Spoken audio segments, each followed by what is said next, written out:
aku Cita Pohan, penyiar radio dan penulis. Saya Aji Samso Putro, praktisi mindfulness dan pemulihan batin. Dan ini adalah Ngebatin. Ngerawat batin. Wah dulu ini. Wah dulu. Jadi Mas Aji udah punya TikTok sekarang. Ceritanya gitu. Oh my God. Kan menyesuaikan dengan... Aku udah follow. Oh udah? Udah. Terus gimana? Tapi aku nggak ada jogetnya, aku nyari-nyari video joget. Kok nggak joget sih? Nah itu, nunggu apa ya? Nunggu apa? Nunggu inspirasi. Koreografi. Sebenarnya Nih aku kasih keberanian inspirasi. Inspirasi koreografi TikTok yang harus bisa oleh semua wajib. pengguna ya. Oh gitu. Wah, gitu. Gimana? Wah. Nice try. Aku sadar nice diri try. ya. Aku mindful kalau aku bergerak itu, aku ketawa sendiri soalnya. Oh gitu. Kenapa ya?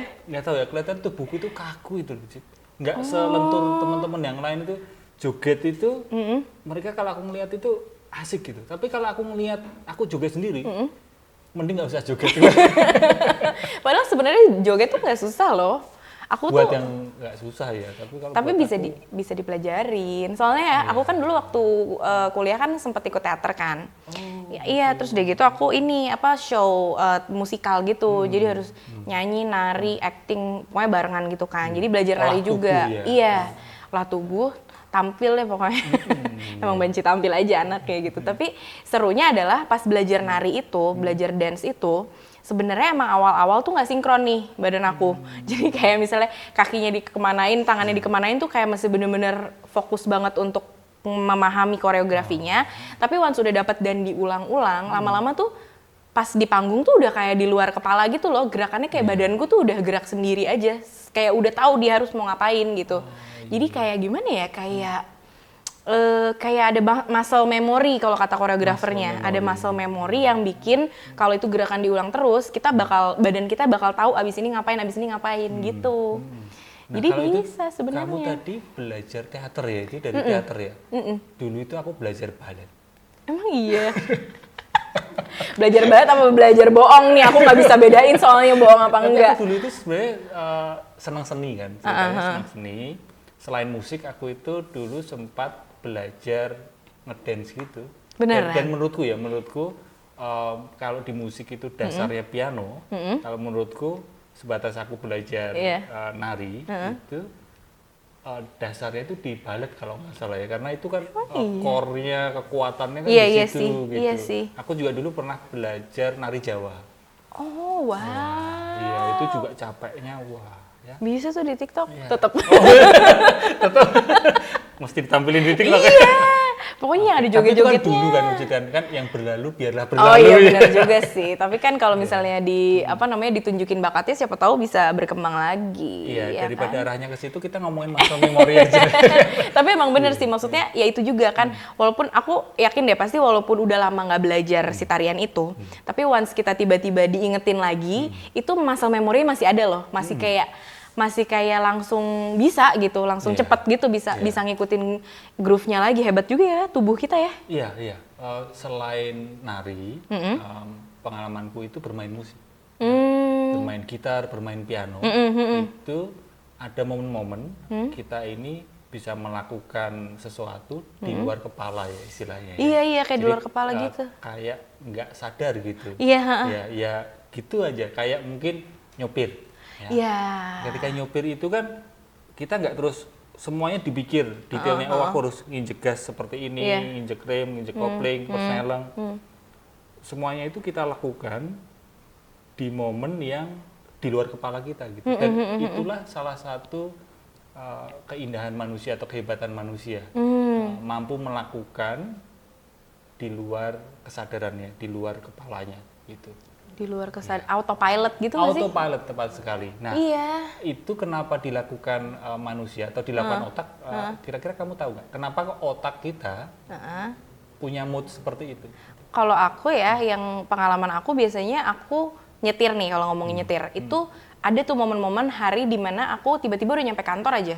nggak sadar tuh tadi di jalan ada apaan aja, ngelihat apaan aja tuh nggak pokoknya pas udah di kantor kayak baru bangun gitu, kayak baru sadar udah nyampe gitu, udah mulai kerja. Nggak tahu sih apa karena setiap hari ngelewatin rute yang sama kali ya. Ya, itu penyebabnya ya. Penyebab kita bisa melakukan autopilot karena kita mengulanginya berulang kali. Tapi kenapa otak kita, pikiran kita seperti itu? Sebatas yang aku baca, sepertinya karena otak kita ini berusaha menghemat tenaga kita. Oh gitu? Iya, bayangin kalau semuanya kita pikirin. Bayangin ketika nyopir, kita mikirin kaki kita harus mencegah, satu mungkin bermain piano atau bermain gitar. Rutinitas yang sudah kita lakukan berulang kali, terus kita pikirin, maka itu akan menguras pikiran kita, ya otak kita. Makanya dalam rangka menghemat tenaga, maka otak kita melakukan mode itu autopilot. Oh gitu. Tapi keren dong ya berarti. Ya di balik keren pasti ada perihnya. Di balik keren pasti ada perihnya. Iya, jadi di balik keren pasti ada cupunya. Iya, di balik sesuatu yang wah pasti ada wow. Weh. Wah, weh. Gitu. Ya, di balik sesuatu yang bermanfaat pasti ada hal yang ternyata merugikan, termasuk autopilot ini. Ya. Merugikannya itu gimana? tadi sisi untungnya ya. Sisi untungnya. Pahitnya. Iya. Itu pikiran perasaan kita itu sering terjerat autopilot ini. Oke. Contoh sedih. Mengalami satu peristiwa. Iya.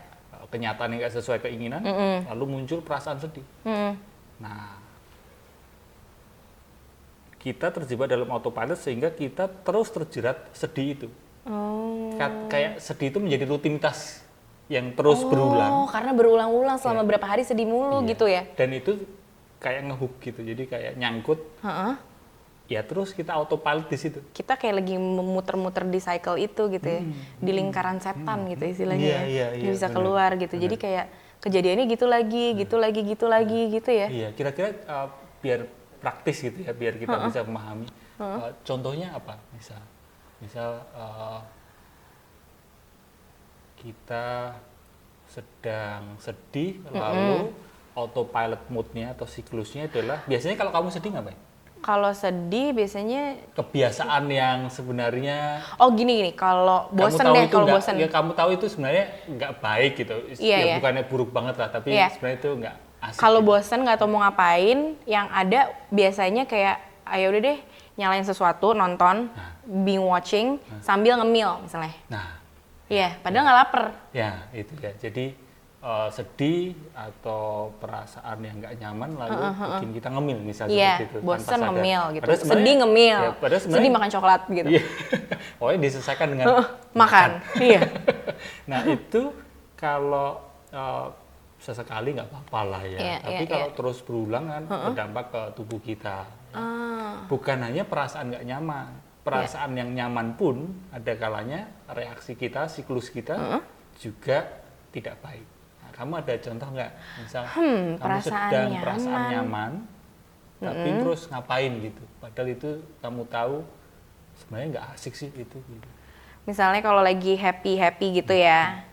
Kalau lagi happy biasanya aku jadi ini, misalnya lagi ngerasa seneng, terus udah gitu moodnya bagus, pergi jalan-jalan, ujung-ujungnya pulang belanja pasti. Beli barang-barang yang nggak dibutuhin. Nggak butuh banget.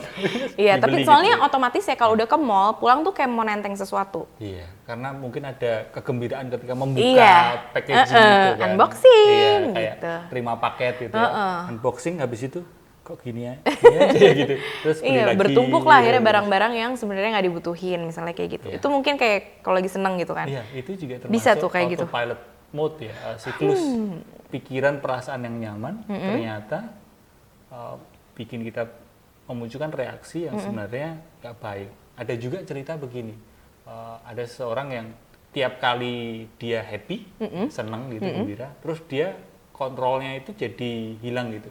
Jadi mudah berucap mengatakan ke teman-temannya, mungkin maksud dia akrab tapi sebenarnya itu malah menyakitkan gitu, atau komen di sosial media gitu jadi lost gitu. Terus itu juga terjadi juga kan, ada yang seperti itu. Yang tadinya asik jadi so asik gitu ya. Nah itu juga mungkin istilah sekarang disebut baper ya. Kita kan Iya, terlalu iya. terbawa perasaan kita. Oh, Bukan hanya gitu. baper sebenarnya. Apa? Bapik, Apa sih bapik? terbawa pikiran. Kirain bapik. Tas dulu. Tahu nggak aku pikir? Ini upaya. Tahu nggak aku pikir Upaya bapik untuk itu apa? apa? Batuk pilek. Tahu nggak? Oh iya ya, itu juga Bisa. iya benar. Satu sama. Ini ketawa semua ya kan. Berarti masuk lah ya. Masuk ya. Lumayan lah ya. Bisa lah kita ini komedi sitkom. Iya. Oh gitu ya. Jadi baper dan bapik itu Iya. bisa. Bukan Pantai Indah Kapuk ya. Bukan, topiknya ya. terlalu jauh. Jauh dari sini bener. Oh gitu. Jadinya akhirnya jadi lebih apa ya? Jadi lebih itu masuk ke reaktif nggak sih Mas? Kok kayak gitu? Kayak Iya. ada trigger apa, terus kita langsung autopilot langsung melakukan ini gitu. Iya, reaktif itu memang terjadi di dalam diri kita dan ini yang sering nggak kita sadari. Jadi misal satu situasi apapun itu, lalu kan memicu emosi kita. Tapi ngomong-ngomong sebelum ke situ, ketika kita mengalami satu situasi, Ya. menurutmu yang muncul duluan emosi kita atau pikiran kita? Ada situasi Ya. yang muncul duluan, emosi atau pikiran. Di satu momen kita ini lebih terpengaruh pikiran kita atau terpengaruh perasaan kita? Duluan mana? Duluan mana? Menurut aku perasaan duluan. Kenapa?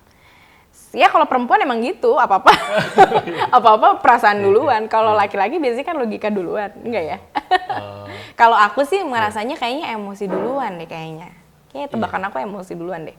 Iya. Baru bis itu bisa mikir. Iya, sebatas yang aku ini juga yang aku pelajari itu manusia ya, nggak cuma perempuan, tapi laki-laki juga itu lebih terpengaruh perasaannya, emosinya. Oke. Iya. Makanya ada yang mengatakan manusia ini makhluk yang perasa, yang berpikir. Jadi bukan makhluk yang berpikir. dan punya perasaan.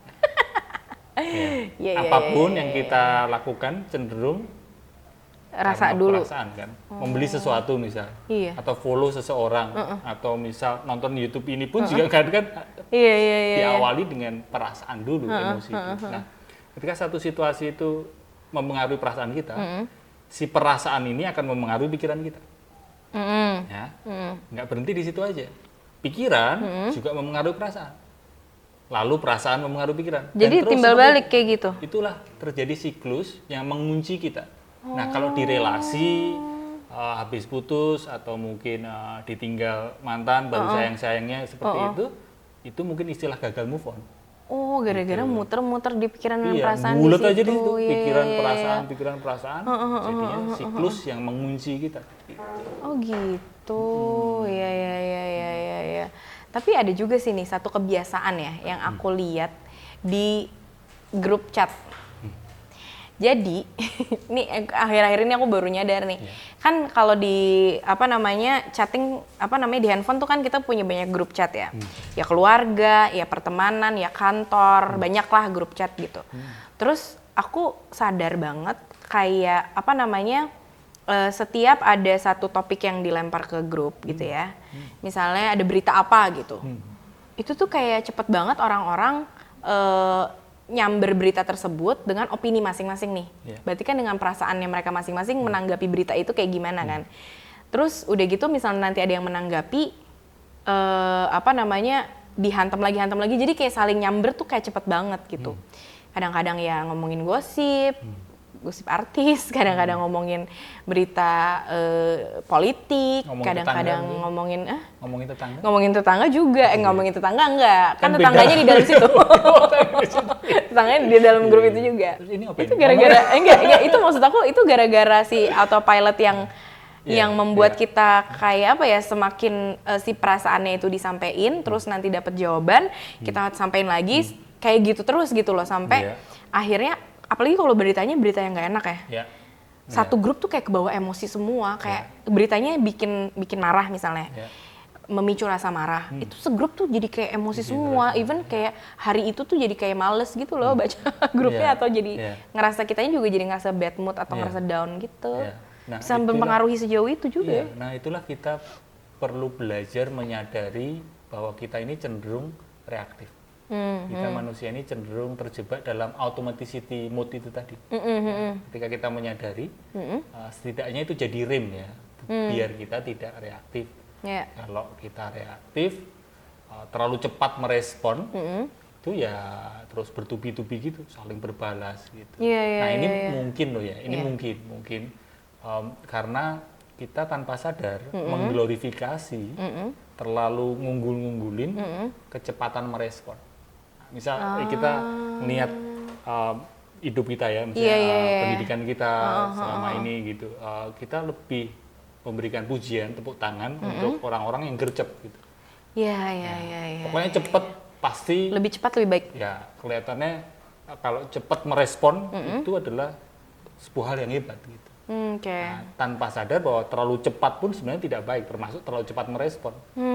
Maka di zaman sekarang ya terutama kita perlu belajar untuk menyadari automaticity mode, sehingga kita lebih melambat, lebih mengurangi kecepatan. Nah, itu yang perlu kita latih, menyadari pikiran dan perasaan, ya, menyadari siklus itu tadi. Bikin ketinggalan nggak kok kayak gitu? Ketinggalan atau enggak ini kan sebuah standar yang semu sebenarnya. Ya, kalau buat orang-orang yang memang mengglorifikasi cepat, ya, tentu hal semacam ini itu ya akan bikin ketinggalan. Gitu. Merasa ketinggalan. Tapi titik tengahnya itu, maksudnya titik sehat cepat itu seperti. Jadi kan kita sebaiknya tidak hanya melihat cepatnya, tapi cepat kita sehat atau enggak gitu kan? Iya, akurat apa enggak nih gitu?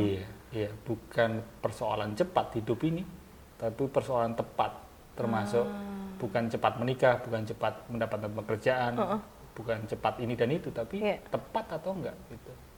Itu yang lebih perlu kita renungkan gitu. Iya. Karena selama ini kita ngerasanya kayak apa-apa yang diselesain lebih cepat itu ya berarti lebih hebat gitu ya tadi ya. Iya, itu sudah kayak mengakar di diri kita kan.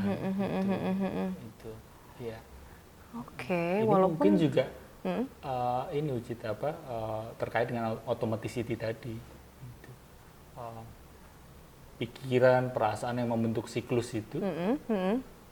Ya memang seperti itu kan pikiran dan perasaan gitu. Ya.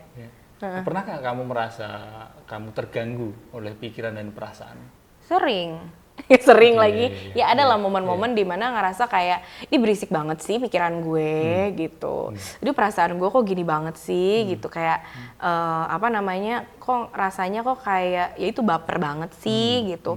Marahnya tuh marah banget, misalnya sedih tuh sedih banget gitu. Ada sih momen-momen aku ngerasa keganggu sama pikiran aku. Oke, kita terganggu oleh pikiran dan perasaan kita kan. Jadi pikiran dan perasaan yang mengganggu kita. Iya, keganggu sama pikiran aku. Jadi dia perasaan aku mengganggu, ya pikiran aku mengganggu sampai aku kayak ribet lah mau ngapa-ngapain gitu. Pernahkah kita merenungkan jangan-jangan yang terjadi sebaliknya ya Ucit ya? Gimana maksudnya sebaliknya? Kita yang mengganggu pikiran dan perasaan kita. Kok bisa? Gitu. Karena... Tunggu. Harus gini dulu ya. Salah kan katanya harus. Oh iya, itu ada ininya. Lempar. Kombinasinya lempar, tangkep. Udah dapat jawabannya? Kita yang mengganggu pikiran dan perasaan kita. Lempar aku nggak ngerasa. Aku nggak pernah ngerasa ganggu pikiran aku, Mas. Kok bisa? Karena pikiran dan perasaan ini sudah punya siklus sendiri. Iya. Ya dia memang seperti itu, pikiran dan perasaan itu memang punya tariannya sendiri gitu. Maka tariannya sendiri. Iya. Makanya pikiran dan perasaan itu punya TikTok. Harusnya. Jadi kitanya yang mengganggu pikiran dan perasaan. Karena sifat alami pikiran dan perasaan itu iya juga ya, kayak kita bahas di episode sebelumnya ya. Iya. Gitu. Jadi kita yang gangguin dia gitu? Iya, jadi... Kenapa kita mau gangguin dia, Mas? Ya, ini menarik ini. Kenapa kita kok... Mau gangguin pikiran dan... Ganggu pikiran? Karena kita punya kengototan untuk mengendalikan segala sesuatunya, bukan? Oke. Termasuk mengendalikan pikiran dan perasaan kita. Oh iya, dari situ berarti datangnya ya. Ya. Karena itulah terus muncul konflik di dalam diri kita. Kita jadi melampiaskannya dengan tadi kayak grup WhatsApp. Jadi reaktif balasnya. Karena sebenarnya di dalam diri kita juga terjadi pertengkaran. Oleh karena itu kenapa kita haus keributan? Aku suka melihat keributan kalau di Twitter gitu kan. Nah gitu dong ribut. Kalau di gitu. sosial media itu nggak ada keributan, ya harus bikin keributan. Karena itulah yang diinginkan kan seperti itu. Mungkin karena itu mencerminkan keributan di dalam diri kita. Wow. Sehingga ada keselarasan kan gitu. Iya. Karena kalau nggak ada keributan di luar diri kita malah jadi bingung. Nyari-nyari gitu ya. Nyari-nyari. Apa nih yang seru, kok nggak seru Iya, gitu. iya. Berarti di dalam seru banget nih. Iya, ribut banget gitu kan. Jadi kita perlu menyadari bukan pikiran dan perasaan yang mengganggu kita, Iya. tapi kitalah yang mengganggu pikiran dan perasaan. Maka kita perlu berlatih untuk mengurangi mengganggu pikiran dan perasaan. Hanya jadi pengamat, kita menjangkarkan diri kita di saat ini, di sini gini. Ya. Sehingga reaksi kita tidak terburu-buru, tidak tergesa-gesa, tidak sumbu pendek lagi. Nggak senggol bacok gitu ya. Nggak senggol bacok, membalas WhatsApp juga ada jedanya, sehingga reaksi kita lebih mampu kita terima akibatnya.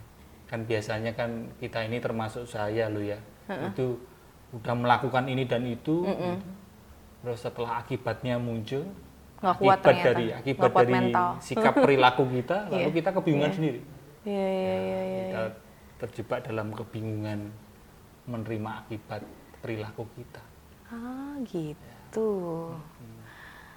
Selalu rumit ya kalau ngobrol sama Mas Haji. Makanya TikTok aja ya. Kita joget ya Kita kan. joget makanya Mas. Berarti banyak banget dong Mas orang yang kayak nggak sadar bahwa sedang ada di dalam siklus tersebut atau di dalam cycle itu. Iya. Apa yang Mas mau katakan ke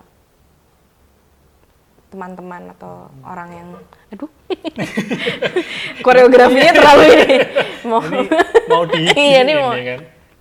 apa namanya apa yang Mas mau bilang ke orang-orang yang terjebak dalam siklus itu kan, soalnya kan Mas kan praktisi mindfulness kan ceritanya kan gitu. Ya bukan hanya teman-teman ya, kita termasuk iya, saya termasuk juga, diri sendiri. Iya.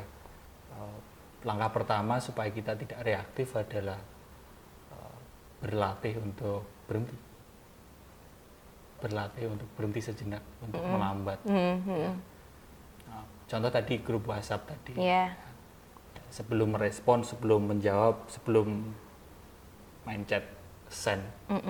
Berhenti sejenak, inhale exhale dulu, atau mungkin nggak harus kaku teknis inhale exhale, tapi setidaknya ada jeda dulu. Beberapa detik baru memberikan balasan. Ya. Di tengah jeda itu apa yang terjadi? Ya diem aja. Sesimpel itu ya? Sesimpel itu. Dan kadang kan kita bingung ya. Masa diem aja gitu? Harus diisi sesuatu lah gitu. Ngemil kan? Tadi kalau diem ngemil. Iya. Itulah PR kita semua ya, bahwa yang kosong itu tidak harus diisi. Di momen diam pun itu sebenarnya tidak perlu tergesa-gesa kita isi. Ya udah, diam, jeda, istirahat. Nggak ngapa-ngapain itu nggak apa-apa gitu. Nggak ngapa-ngapain tuh nggak apa-apa. Maka kita juga harus terbiasa untuk tidak harus selalu mengisi yang kosong. Itu tadi. Sehingga reaksi kita, balasan WhatsApp kita, ini bisa nggak kalau TikTok? Revelation moment. TikTok apa? Nggak harus gini. Nanti aku kasih gerakan-gerakan lainnya. Ini tadi saya juga ngawur loh, jadi ya mungkin. Enggak sih, tapi benar sih. Maksudnya benar nggak? Mas Haji setuju nggak kalau ada yang bilang berarti marilah kita belajar. The goal is atau goalnya adalah untuk belajar menjadi lebih responsif dan tidak reaktif. Iya. Benar, sehingga reaksi kita atau respon kita ya lebih jernih, itu lebih tidak memicu masalah yang lain lagi. Ya, kadang kita berpikir respon kita itu menyelesaikan masalah, padahal sebenarnya itu malah memicu masalah yang lain lagi kan, karena ketergesa-gesaan kita, karena automaticity, autopilot mode kita, sehingga masih ada agresivitas di situ. Ya. Jadi perlu belajar menyadari siklus, pikiran, perasaan, berhenti sejenak. Dan tidak perlu selalu mengisi yang kosong. Iya. Tadinya aku mau, kalau Mas Aji punya waktu kosong, aku mau isi dengan bikin video TikTok, tapi karena nggak harus diisi, jadi aku ikut Mas Aji aja deh. Atau kalau TikTok nggak ngisi, berikutnya aku bakal gini aja diam. Nah, ya ngisi TikToknya adalah dengan tidak mengisi. Iya. Ayo kita coba. Gimana itu ya? Ya udah kita coba ya. Ayo kita coba, aku ambil handphone. Oke? Oke.